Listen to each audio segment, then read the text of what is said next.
দুজন বেকার বন্ধু যাদের ভবিষ্যৎ নিয়ে কখনোই কোনো পরিকল্পনা ছিল না, কিন্তু একদিন পরিস্থিতি বুঝে তারা পরিশ্রম করার সিদ্ধান্ত নেয়। তারা বুঝতে পারে পরিশ্রম করেই তাদের ভাগ্য পরিবর্তন করতে হবে, কিন্তু ভাগ্য পরিবর্তন করতে গিয়ে তাদের দেখা হয় একটা গোলুমলু চেহারার লোকের সাথে। তারা তাকে থার্ড জেন্ডারের মানুষ ভেবেছিল, কিন্তু জানতো না সে আসলে সকল গ্যাংস্টারদের লিডার। তারপর কি হয় তাদের সাথে সেটা দেখার জন্য চলুন দেরি না করে শুরু করা যাক আমাদের আজকের এই অসাধারণ মুভির কাহিনীটি। মুভিটি শুরু হয় দুজন বেকার বন্ধুকে দেখিয়ে। তাদের মধ্যে একজনের নাম ছিল সাংপিল আর অপরজনের নাম ছিল কিম। আজকে কিম চোরাই বাজার থেকে একটি স্কুটার কিনে এনেছে আর সেই স্কুটারটি চালিয়ে পরীক্ষা করছিল, কিন্তু স্কুটারটি এতটাই অকেজো ছিল সেটি শুধু ধাক্কা খেয়ে চলছিল। তখনই সেখানে একজন বাইক চালিয়ে আসে আর কোনো কারণ ছাড়াই তাদের স্কুটারের কাঁচ ভেঙে দেয়। এরপর তারা দুজন সেই ভাঙাচোরা স্কুটার দিয়ে সেই বাইকটির পিছু নিতে থাকে। তারা দুজন হেলমেট ছাড়াই স্কুটার চালাচ্ছিল, তাই যখনই পুলিশের নজর তাদের উপরে পড়ে তখনই পুলিশ তাদেরকে থামতে বলে। হঠাৎ করেই তাদের স্কুটারে ব্রেক ফেল হয়ে যায় আর তারা দুজন নোংরা গর্তে গিয়ে পড়ে যায়। সেখান থেকে পুলিশ তাদেরকে ধরে নিয়ে যায়। এরপর পুলিশ স্টেশনে কিমের মা সহি আসে। সে এসে কিমের ভুলের জন্য তাকে কষিয়ে থাপ্পড় মারে। সহি কিমের উপরে অনেক বেশি রেগেছিল, কারণ না সে ঠিকমতো পড়াশোনা করত আর না সে অর্থ উপার্জনের জন্য কোনো কাজ করত। আসলে পড়াশোনার প্রতি কিমের একটুও আগ্রহ ছিল না। যখন সহি এই বিষয়টি জানতে পারে তখন সে আবারও কিমকে থাপ্পড় মেরে বসে। এত অপমান হওয়ার পর কিম সিদ্ধান্ত নেয় সে বাইরে গিয়ে কাজ করবে আর অর্থ উপার্জন করবে, কিন্তু সে এটা বুঝতে পারছিল না যে সে কোথায় যাবে আর করবেই বা কি। তবু সে নিজের মাকে না জানিয়েই বাসা থেকে বের হয়ে যায়। সে ভেবেছিল ভাগ্য তাকে কোথাও না কোথাও তো নিয়ে যাবেই। এরপর সে একটি অপরিচিত শহরে পৌঁছে যায়। সেখানে বাস স্টেশনে সে একটি মেয়েকে দেখতে পায় যার নাম ছিল লালি। সে লালির দিকে একটু তাকাতেই লালি তাকে লাথি ঘুষি মারা শুরু করে দেয়। বেচারা কিম, সে ভাবতেই পারেনি নতুন শহরে তাকে এভাবে স্বাগতম জানানো হবে। তারপর সে একটি রেস্টুরেন্টে নুডলস খেতে যায়। সেখানকার রেস্টুরেন্টের মালিক তার চেহারা দেখে বুঝে গিয়েছিল যে সে বাসা থেকে পালিয়ে এসেছে। এরপর রাতে থাকার জন্য সে একটি হোস্টেলে চলে যায়। অন্যদিকে আমরা সাংপিলকে দেখতে পাই। সেও এখনো কোনো কাজ খুঁজে পায়নি। সে তার দাদির সাথেই থাকতো, যার ভুলে যাওয়ার রোগ ছিল, তাই প্রায়ই সে সাংপিলকেও ভুলে যেত। এদিকে পরদিন কিম আবারও সেই রেস্টুরেন্টে যায়, কারণ সেই রেস্টুরেন্টের বাইরে একটি নোটিশ টাঙানো ছিল যেখানে লেখা ছিল তাদের একজন ডেলিভারি ম্যানের প্রয়োজন আর সেই ডেলিভারি ম্যানকে থাকা খাওয়ার সুবিধাও দেওয়া হবে। রেস্টুরেন্টের মালিক তার সহজ সরল চেহারা দেখে তাকে কাজে রেখে দেয় আর তাকে সেখানকার আরেকজন কর্মচারীর সাথে পরিচয় করিয়ে দেয় যার নাম ছিল গুমান। সে সব সময় রান্নাঘরে হেলমেট পরে যেত, কারণ সেখানকার শেফকে জানেন, ডংলি। কিমকে এখন থেকে ডন আর গুমানের সাথেই থাকতে হবে, কিন্তু আজকে রাতে সে গুমানের নাক ডাকার কারণে আর ডনের ভয়ঙ্কর চেহারার কারণে ঠিকমতো ঘুমাতে পারে না, কারণ ডন সব সময় চোখ খুলেই ঘুমাতো। পরদিন সকালে ডন কিমকে বোঝায় তাকে ডেলিভারি দেওয়ার সময় কি কি বিষয়ের প্রতি খেয়াল রাখতে হবে, কিন্তু কিম তার কোনো কথারই পাত্তা দিচ্ছিল না। এদিকে সাংপিল চাকরির উদ্দেশ্যে তার এক বন্ধু মিজোর সাথে দেখা করতে যায়। জো তাকে চাকরি দেওয়ার জন্য নিজের বসের কাছে নিয়ে যাচ্ছিল। সাংপিলের এটা প্রথম চাকরি ছিল, এজন্য সে অনেক বেশি উদ্বিগ্ন ছিল। আসলে সে ধার উসুল করার কাজ পেয়েছিল। অন্যদিকে কিম ডনকে বলে, তোমার মাথার চুল তোমার শারীরিক গঠনের সাথে একটু মিল খায় না, তোমার কি মেয়ে হওয়ার ইচ্ছা আছে নাকি? ডনের চুল নিয়ে তাদের মধ্যে কথা কাটাকাটি হয়ে যায়। এতে ডন অনেক রেগে যায় আর সে রাগের মাথায়ও মেয়েদের মতো নাচ করছিল। আর সে ডান্স করতে করতে কিমকে এত জোরে থাপ্পড় মেরে দেয় যে সে সেখানেই অজ্ঞান হয়ে যায়। এরপর আমরা লালিকে দেখতে পাই। সেও এই শহরে আসলে নতুন এসেছে, তার এই পৃথিবীতে কেউ ছিল না। সে এই শহরে দুজন অপরিচিত মেয়ের সাথে ঘর ভাগাভাগি করে থাকছিল। একদিন যখন সে নুডলস অর্ডার করে তখন কিম ডেলিভারি দিতে আসে। ডেলিভারি দিতে গিয়ে সে লালিকে দেখতে পায় আর সে রেগে আগুন হয়ে যায় আর ওই দিনের প্রতিশোধ নেওয়ার জন্য তার উপরে চড়াও হয়ে যায়। কিন্তু সে এটা ভুলে গিয়েছিল সে মারামারি পারত না। এই জন্য সে আবারও লালির হাতে মার খায় আর মার খেয়ে অজ্ঞান হয়ে যায়। এরপর তার জ্ঞান ফিরে আসে একেবারে সন্ধ্যাবেলায়। তখন সে দেখে লালি খাবারের টাকা সেখানে রেখে গেছে, কিন্তু সেখানে খাবারের পুরো টাকাটা ছিল না। এরপর কিম যখন তার মালিককে বলে সে একটি মেয়ের হাতে মার খেয়ে এসেছে আর সেই মেয়েটি খাবারের পুরো টাকাটাও দেয়নি, তখন মালিক তাকে বলে সেই টাকাটা আমি তোমার বেতন থেকেই কেটে নেব। কিছুক্ষণ পর কিমের ফোনে সাংপিলের কল আসে, কিন্তু তার কলটা ডন ধরে ফেলে। সে সাংপিলকে বলে বেচারা কিম আজকেই মারা গিয়েছে। আসলে ডন সারাদিনই কিমের মজা নিত, এই জন্য তাদের মধ্যে বনিবনা হতো না। পরের দৃশ্যে আমরা দেখতে পাই লালি যখন তার বাসায় ফিরে আসে তখন সে দেখে তার রুমমেটদের বয়ফ্রেন্ড এসেছে। এসব দেখে লালির একদমই ভালো লাগে না। সে তাদেরকে ওখান থেকে চলে যেতে বলে, কিন্তু তারা দুজন লালির সাথে মারামারি শুরু করে দেয়। যদিও লালি অনেক ভালো একজন ফাইটার ছিল, তবু সে একা একা তাদের দুজনের মোকাবেলা করতে পারে না। এদিকে এত মারামারির আওয়াজ শুনে বাড়িওয়ালা সেখানে চলে আসে। তখন সুযোগ পেয়ে লালি সেখান থেকে পালিয়ে যায়। এরপর আমরা দেখি রাতের বেলায় যখন সিগারেট খাওয়ার জন্য কিম ছাদে যায় তখন সে দেখে গুমান কিসের জন্য যেন অনুশীলন করছে, আর সে উল্টাপাল্টা কিছু ভেবে নেয়। আসলে গুমান ফায়ারিং প্যানে খাবার উল্টানোর অনুশীলন করছিল, কারণ সে একজন শেফ হতে চাইতো, কিন্তু বেচারা এমনটা হতে পারেনি। তখন সেখানে ডন চলে আসে এবং কিমকে সিগারেট খেতে মানা করে। হঠাৎ কিম ছাদ থেকে দেখে লালি অনেক দ্রুত গতিতে কোথাও ছুটে যাচ্ছে। এটা দেখে সে তার পিছু নেওয়া শুরু করে, যাতে সে তার কাছে বাকি টাকা চাইতে পারে। কিন্তু সেই দুই ছেলে লালিকে ধরে ফেলে আর তাকে জোরপূর্বক গাড়িতে ওঠাতে চায়। কিমের কাছে এইসব কিছু সুবিধা মনে হচ্ছিল না, এই জন্য সে লালি সাহায্য করতে যায়। ডন এইসব কিছু ছাদে দাঁড়িয়ে দাঁড়িয়ে দেখছিল। বেচারা কি মারামারি করতে পারত না, এই জন্য সে ডনকে ডাকতে থাকে, কিন্তু ডন তো তাকে দেখে বাচ্চাদের মতো লুকিয়ে পড়ে। তবে গুমান সেখানে কিমে সাহায্য করার জন্য চলে আসে, কিন্তু তার নিশানা একটু ভুল হয়ে গিয়েছিল। এদিকে এত শোরগোল শুনে এলাকার সবাই নিজ নিজ জানালা খুলে উকি মারতে শুরু করে। তখনই সেই দুটো ছেলে সেখান থেকে চুপচাপ চলে যায়। এরপর কিম লালিকে তার জুতো পরতে দেয় আর বলে এগুলো দ্রুতই ফিরিয়ে দিও, আমার কাছে শুধু এক জোড়ে আছে। আর হ্যাঁ, গতবার তুমি আমাকে কম টাকা দিয়েছিলে, দয়া করে সেটাও ফিরিয়ে দিও। পরের দৃশ্যে কিম ডনের কাছে গিয়ে তাকে ভীতু বলে সম্বোধন করতে থাকে, কারণ এত শক্তিশালী দেহ থাকা সত্ত্বেও সে তার সাহায্য করতে যায়নি। এরপর আমরা দেখতে পাই কিম নিজের কাজটা খুব মন দিয়েই করছিল। সে নিজের কাজ নিয়ে খুবই খুশি ছিল।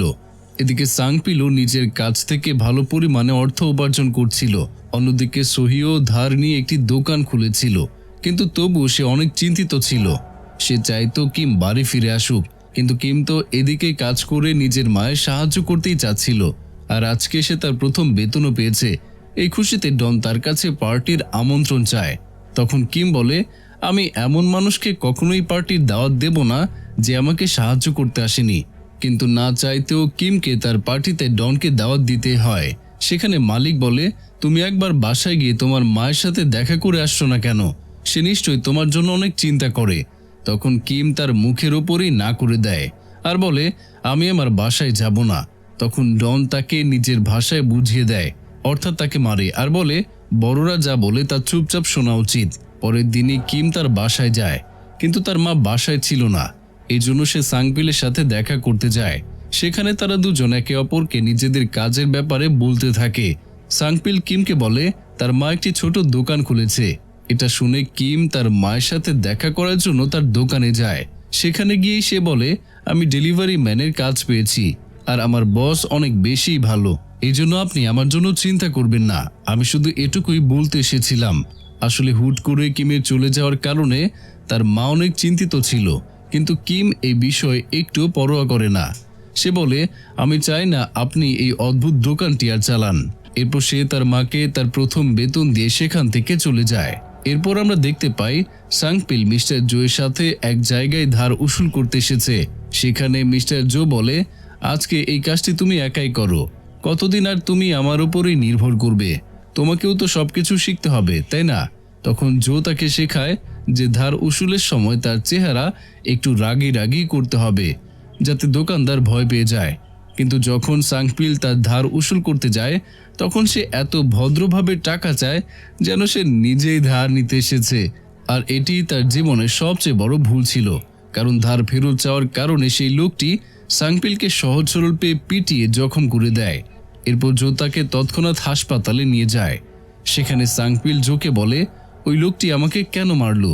আমি তো শুধু টাকাটাই ফেরত চেয়েছিলাম যেটা সে ধার নিয়েছিল। তখন জো বলে, তোমার ভুল এটাই ছিল যে তুমি অতিরিক্ত ভদ্রতা দেখিয়েছ। এদিকে রেস্টুরেন্টে আজকে লালি এসেছিল। আজকে থেকে সেও এই রেস্টুরেন্টে কাজ করবে, কারণ সেও এই শহরে নতুন ছিল। তাই এই জায়গার চেয়ে আর কোনো জায়গা তার জন্য ভালো হতে পারে না। রেস্টুরেন্টের মালিক তাকে থাকার জন্য নিজের মেয়ের ঘর দিয়ে দেয়, কারণ তার মেয়ে মারা গিয়েছিল।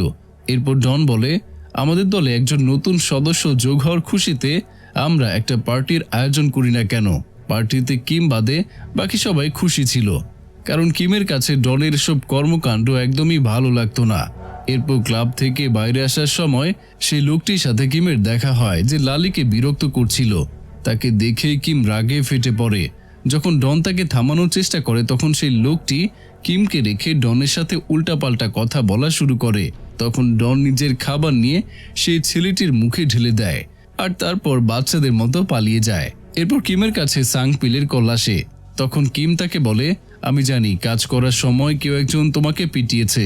তুমি এমন কাজ কেন করো যেটা তোমার জন্য যোগ্যই না? এই ধার উসুলের কাজ তুমি ছেড়ে দাও। এসব শুনে সাংপিল নিজের যোগ্যতা নিয়ে সন্দেহ করতে থাকে। এরপর সে আবারও সেই লোকটির কাছে ধার উসুল করতে যায়, কিন্তু এইবার সে নিজের ভদ্রতা না দেখিয়ে সেই লোকটিকে মারতে শুরু করে দেয়। তবে সে দ্রুত উপলব্ধি করে যে এইসব কিছু সে ঠিক করছে না। এরপর সে ওখান থেকে চলে আসে। এদিকে রেস্টুরেন্টে সেই দুইজন ছেলে আসে যারা লালিকে বিরক্ত করা শুরু করে দেয়। তারা দুজন রেস্টুরেন্টে ভাঙাভাঙি শুরু করে দেয়। এতে রেস্টুরেন্টের মালিকের মেয়ের ঘরটিও তছনছ হয়ে যায়, আর তার মেয়ের মৃতদেহের ছায় যে পাত্রে রাখা ছিল সেটিও পড়ে যায়। এর মধ্যে সেখানে ডন চলে আসে, আর সেগুলো মাটিতে পড়ে থাকতে দেখে তার অনেক বেশি রাগ হয়ে যায়। এতক্ষণে ডন নিজের আসল রূপ দেখায়। সে তাদেরকে ইচ্ছা মতো মারে আর তাদেরকে ওপরে তুলে রেস্টুরেন্টের বাইরে ছুঁড়ে মারে। আসলে ডন আগে শেফ ছিল না, সে আগে গ্যাংস্টারদের লিডার ছিল, যে একদিন হঠাৎ করে এই রেস্টুরেন্টে এসেছিল। আর তারপর এই রেস্টুরেন্টের মালিকের সাথে সে পরিচয় হয়, যে নিজের মেয়ের মৃত্যুর পর নিজেও আত্মহত্যা করার চেষ্টা করছিল। তখন ডনলি তার জীবন বাঁচিয়েছিল, আর তখন থেকেই তারা দুজন এখানে একসাথে আছে। অন্যদিকে সাংপিল নিজের বসকে গিয়ে বলে, আমি এইভাবে আর টাকা আয় করতে চাই না। তাকে এত ভীত দেখে তার বস তাকে বলে, তুমি এখনো নতুন, তবে আস্তে আস্তে তুমি সব কিছুই শিখে যাবে। পরের দিন রেস্টুরেন্টের বাইরে ডনের গ্যাং দাঁড়িয়েছিল। এসব দেখে কিম বিশ্বাস করতে পারছিল না ডন একজন গ্যাংস্টার বস। সেখানে ইউন নামের একজন লোক ডনকে বলে, স্যার, আপনাকে এই কাজে মানাচ্ছে না। আপনি আর কতদিন এখানে থাকবেন? গ্যাংয়ে আপনাকে প্রয়োজন।